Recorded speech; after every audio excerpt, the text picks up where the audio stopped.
السلام علیکم ورحمۃ اللہ وبرکاتہ۔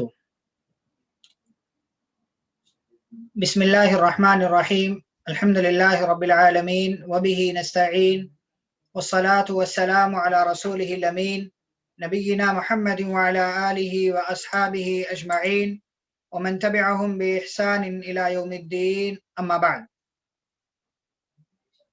اعوذ باللہ من الشیطان الرجیم، بسم اللہ الرحمن الرحیم۔ الف لام میم ذالک الکتاب لا ریب فیہ ہدی للمتقین۔ رب اشرح لی صدری ویسر لی امری واحلل عقدۃ من لسانی یفقہوا قولی۔ سبحانک لا علم لنا الا ما علمتنا انک انت العلیم الحکیم۔ رب زدنی علما۔ اللهم صل على محمد وعلى آل محمد كما صليت على إبراهيم وعلى آل إبراهيم إنك حميد مجيد۔ اللهم بارك على محمد وعلى آل محمد كما باركت على إبراهيم وعلى آل إبراهيم إنك حميد مجيد۔ معزز و محترم اسلامی بھائیوں اور بہنوں، سب سے پہلے تو آپ سبھی کو رمضان المبارک کی آمد مبارک ہو۔ اللہ ہم سب کے لیے، آپ سب کے لیے اس رمضان کو خیر و برکت کا باعث بنائے، آمین۔ دوسری بات، ہم آپ کو خوش آمدید کہتے ہیں اس خلاصے قرآن کے درس میں کہ رمضان کی مناسبت سے اسلامک انفارمیشن سینٹر ممبئی جو ایک دعوتی ادارہ ہے، اس کی طرف سے یہ پروگرام نشر کیا جا رہا ہے، جو روزانہ انشاءاللہ اسی وقت اسٹارٹ ہوگا، جو آدھے گھنٹے کا درس ہوگا۔ آپ تمام کا اس پروگرام میں اور اس سیریز میں استقبال ہے، ہم آپ کو خوش آمدید کہتے ہیں۔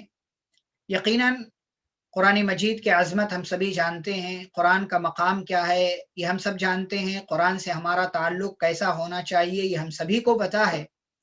رمضان میں قرآن سے ہمارا تعلق چونکہ اور گہرا ہو جاتا ہے تلاوت کے حساب سے، یا اسی طریقے سے اور دیگر طریقوں سے ہمارا تعلق گہرا ہو جاتا ہے، تو ہمیں چاہیے کہ ہم قرآن ہم سے کیا مطالبہ کرتا ہے وہ بھی ہم جانیں، وہ بھی ہم سمجھیں۔ اسی مقصد کے پیش نظر یہ فیصلہ کیا گیا کہ روزانہ ایک پارہ خلاصے کے طور پر کہ ہر پارے میں کیا کیا باتیں اللہ رب العالمین نے بیان کی ہیں، نچوڑ کے طور پر تمام باتیں بیان نہیں کی جا سکتی، اس لیے کہ قرآن علم کا سمندر ہے۔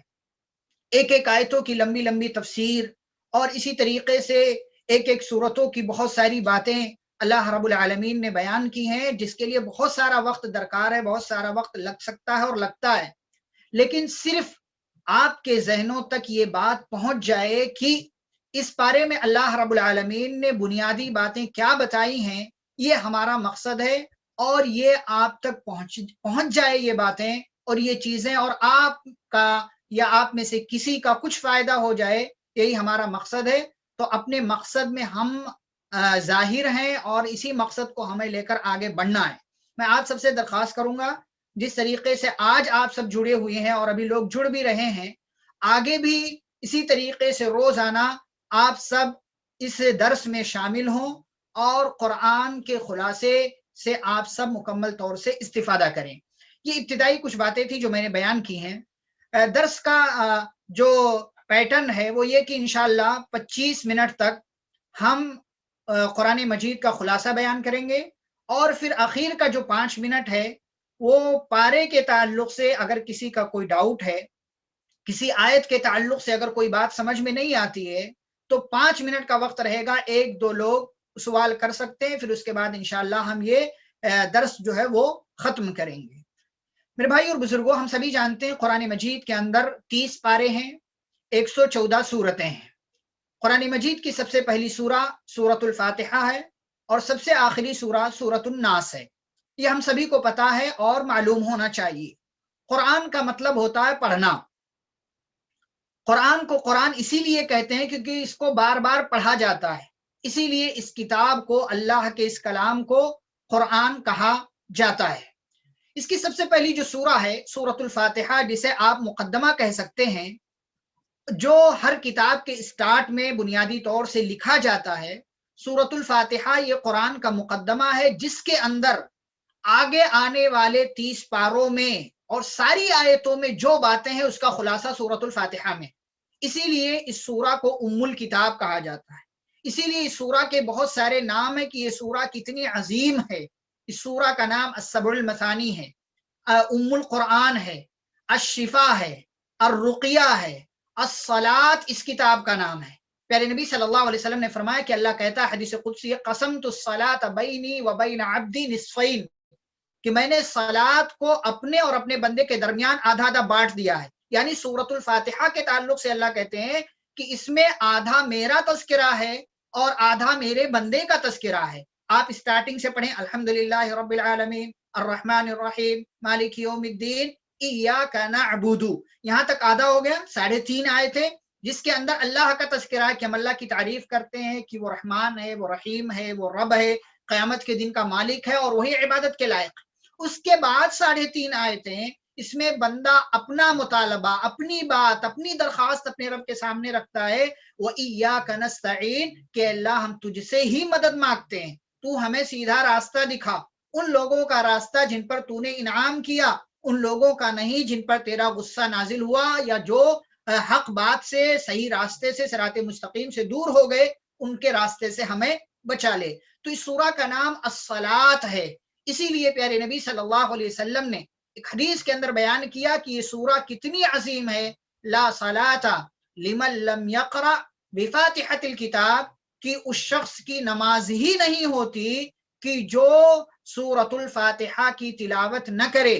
اسی لیے نماز کی ہر رکعت میں سورہ فاتحہ پڑھنا ضروری ہے، چاہے وہ امام ہو، چاہے وہ مقتدی ہو، چاہے وہ نماز جہری ہو یا سری ہو. 5 وقت کی نماز میں، چاہے فرض نماز ہو یا نفل نماز ہو، کوئی بھی نماز ہو، چاہے آپ اکیلے ہوں یا جماعت کے ساتھ پڑھ رہے ہوں، نماز کی ہر رکعت کے اندر سورۃ الفاتحہ کا پڑھنا ضروری ہے اور واجب ہے.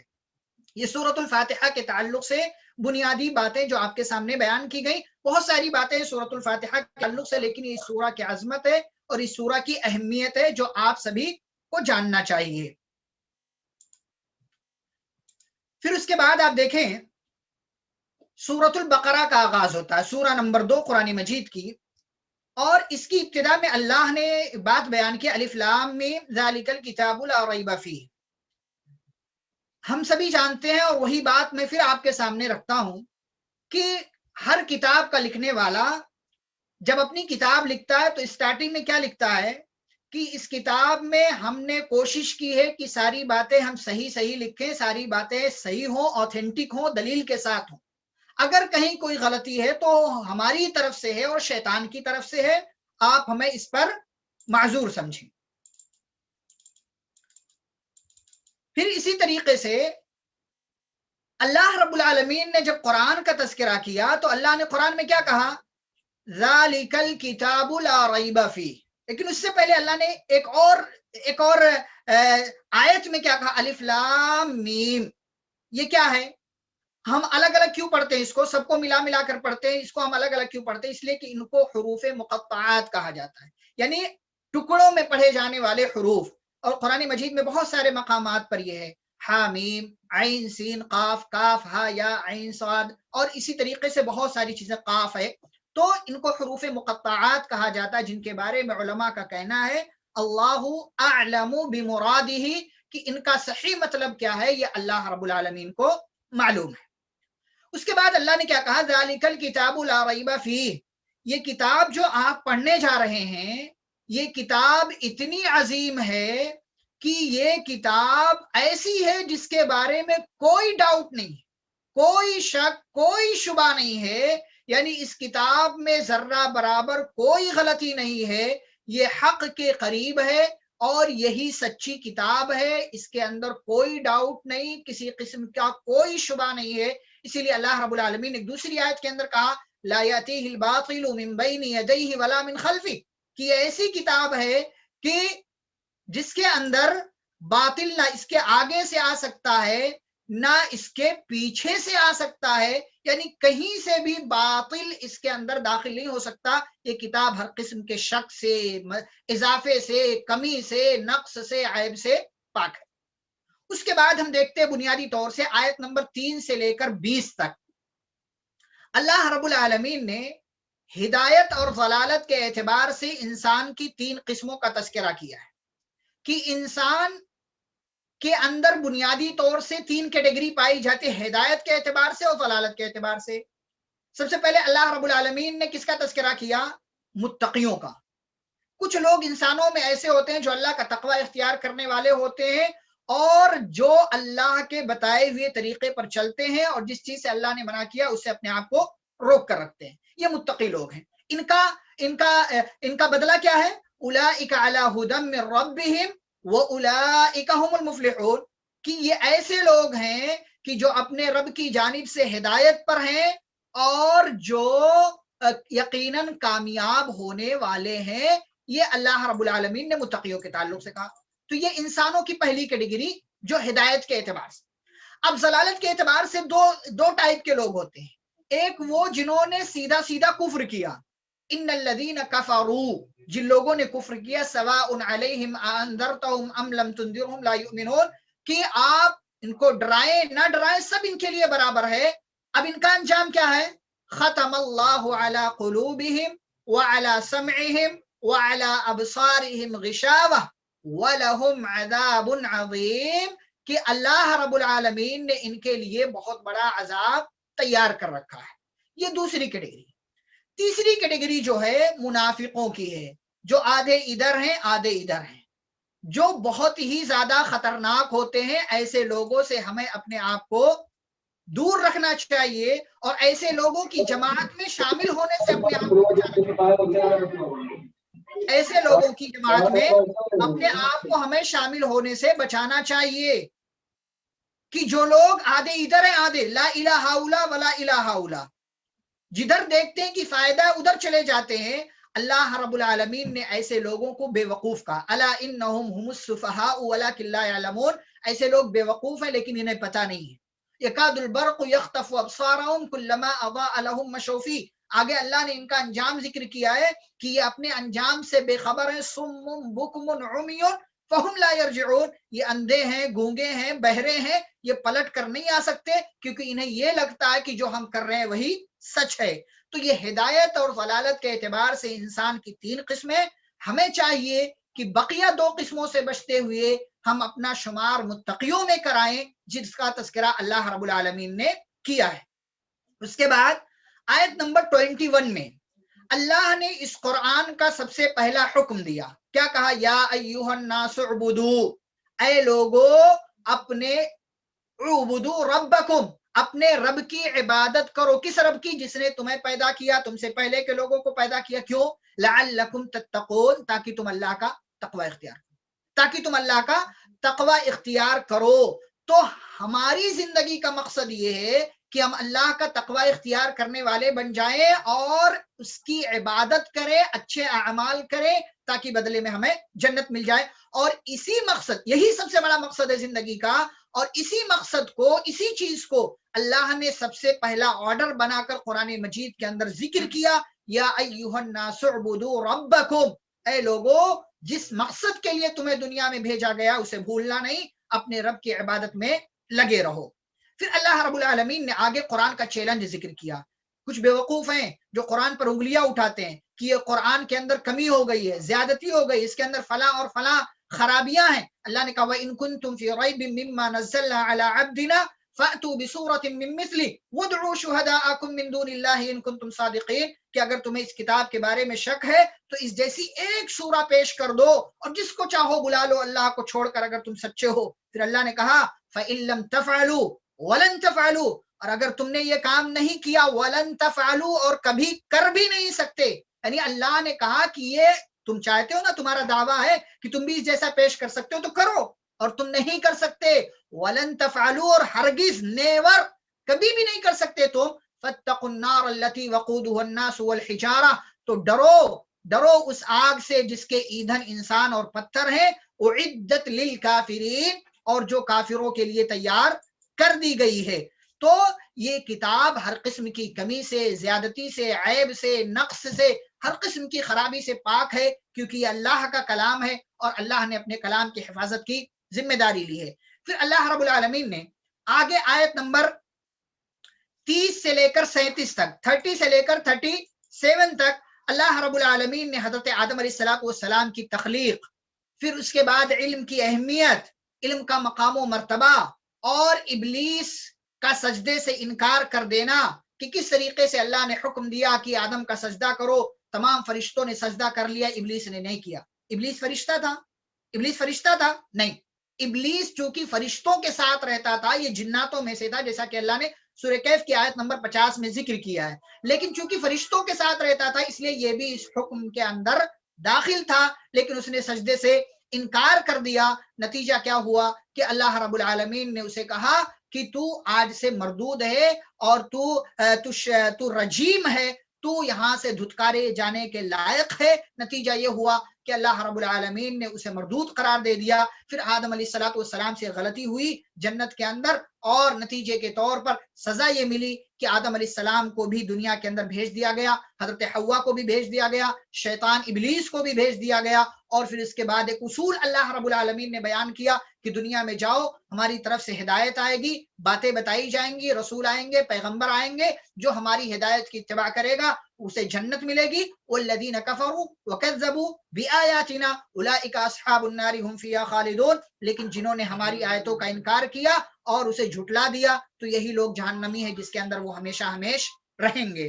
پھر اس کے بعد اللہ رب العالمین نے آیت نمبر 40 سے لے کر 73 تک، یعنی تقریباً آپ دیکھیں کہ 34 آیتوں میں بنی اسرائیل کی فضیلت اور ان کا انجام کیا ہوا، یعنی امت محمدیہ سے پہلے سب سے افضل ترین امت جو تھی وہ بنی اسرائیل تھی، وہ بنی اسرائیل تھی۔ کتنے زیادہ انعامات اللہ رب العالمین نے ان کے اوپر کیے، سب سے بہترین امت تھی، من و سلوہ نازل ہوتا تھا، آسمان سے کھانا نازل ہوتا تھا، لیکن ان لوگوں نے اللہ کی نعمتوں پر شکر ادا نہیں کیا، بلکہ نعمتوں کی ناقدری کر بیٹھے۔ نتیجہ یہ ہوا کہ اللہ رب العالمین نے انہیں مختلف قسم کی پریشانیوں میں ڈال دیا اور وہ لوگ اللہ کے عذاب کا شکار ہو گئے۔ اس لیے ان کا یہ واقعہ اور ان کی یہ چیز ہمیں یہ پیغام دیتی ہے دو بہت اہم باتیں۔ ایک تو یہ کہ ہمیں اللہ کی نعمتوں کی ناقدری نہیں کرنی چاہیے بلکہ شکر ادا کرنا چاہیے، تاکہ اللہ ہمیں مزید دے۔ ہم ناشکری کریں گے تو اللہ ہمیں مصیبت میں گرفتار کر دے گا۔ اور دوسری اہم بات جو معلوم ہوئی وہ یہ کہ شریعت کے معاملے میں بلا وجہ اپنی زبان کو حرکت نہیں دیا کرتے، شریعت کے تعلق سے زبان درازی نہیں کرتے، نبیوں پر انگلیاں نہیں اٹھاتے، اور نبی کے تعلق سے کسی بھی طرح کی بات کرنے سے اپنے آپ کو بچاتے ہیں۔ یہ دو اہم پیغام جو بنی اسرائیل کے واقعے سے ہمیں معلوم ہوتا ہے، اور جو تقریباً 34 آیتوں کے ذریعے ہمیں اس کا علم ہوتا ہے۔ بہت ساری تفصیل ہے، لیکن چونکہ ہم تفصیل نہیں بیان کر رہے ہیں اس لیے آپ وہاں پر جا کر دیکھ سکتے ہیں۔ پھر اس کے بعد اللہ رب العالمین نے آیت نمبر 83 میں بنی اسرائیل سے اللہ نے کیا کیا ایگریمنٹ لیے، کیا کیا عہد و پیمان کیا، اس کا تذکرہ کیا ہے، اور اسی بیچ میں ایک بہت اہم پیغام، بہت اہم میسج اللہ نے دیا کہ اے لوگوں وقولوا للناس حسنا، کہ جب بھی کسی بھی مذہب کا، دھرم کا، کسی بھی علاقے کا انسان تمہیں مل جائے، ہر قسم کے انسان سے تمہیں پیار سے، محبت سے، اچھائی کے ساتھ بات کرنا ہے۔ کسی سے بھی تمہیں جھگڑے والے انداز میں، گالی والے انداز میں تمہیں بات نہیں کرنا ہے۔ ہر قسم کے انسان سے تمہیں پیار سے، محبت سے اور اچھے سے بات کرنا ہے۔ پھر اس کے بعد اللہ نے آیت نمبر 102 میں، بیچ میں اور بھی بہت ساری بنی اسرائیل کے تعلق سے ہی باتیں اللہ نے ذکر کی ہیں۔ آیت نمبر 102 میں اللہ نے جادو کا حکم ذکر کیا ہے، جادو کے کیا نقصانات ہیں۔ بنی اسرائیل ایک تو اللہ کی بات پر وہ ایمان نہیں لائے، اور پھر اس کے بعد ان لوگوں نے حضرت سلیمان علیہ السلام پر یہ الزام لگا دیا کہ انہوں نے جادو کے بل پر تمام لوگوں پر حکومت کی ہے۔ سلیمان علیہ السلام کے تعلق سے ہم جانتے ہیں کہ وہ کتنے بڑے نبی تھے، اور نبی ہونے کے ساتھ ساتھ وہ بادشاہ بھی تھے، بلکہ سب سے بڑے بادشاہ تھے، یعنی پوری دنیا پر ان کی حکومت تھی، پرندوں پر، جناتوں پر، جانوروں پر، سارے لوگوں پر وہ حکومت کرتے تھے، یہاں تک کہ ہوا کو اللہ رب العالمین نے ان کے تابع کر دیا تھا کہ وہ جیسا چاہتے تھے ویسی ہوا چلتی تھی۔ وہ کہتے تھے پچھم سے ہوا چلے تو پچھم سے چلتی تھی، وہ کہتے تھے کہ پورب سے ہوا چلے تو پورب سے ہوا چلتی تھی، یعنی اللہ نے سب کچھ ان کے اختیار میں دے دیا تھا۔